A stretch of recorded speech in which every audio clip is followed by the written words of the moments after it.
ஒரு தொலைநோக்கு பார்வையே இல்லையேங்க உங்ககிட்ட. உங்களுக்கு வேணும்னா அந்த குழந்தை உங்களோடதான் இல்லாமலே இருக்கலாம். ஆனா அவளுங்க அந்த குழந்தைய வச்சு என்ன வேணாலும் பண்ணலாம். அவளுங்களை பத்தி உங்களுக்கு தெரியாதுங்க. அந்த குழந்தைய வச்சுக்கிட்டு அவளுங்க என்னமோ பெரிய தியாகியாவும் உங்களை பெரிய பாவியாவும் வெளியில காட்டுறாளுங்க. பாக்குறவங்க என்னதான் நினைப்பாங்க? பிறந்த குழந்தையும் கட்டின பொண்டாட்டியை பாத்துக்கிறதுக்கு துப்பு இல்ல. இவெல்லாம் ஒரு மனுஷனா? என்ன ஜென்மம் இவன் அப்படின்னு நான் சொல்லல, ஊரே பேசும் நாளைக்கு. ஏற்கனவே சில பேரு இப்பவே பேச ஆரம்பிச்சுட்டாங்க.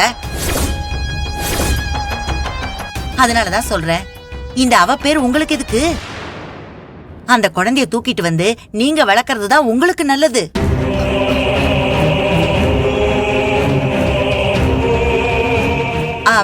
நீங்க அலட்சியமா இருக்காதீங்க.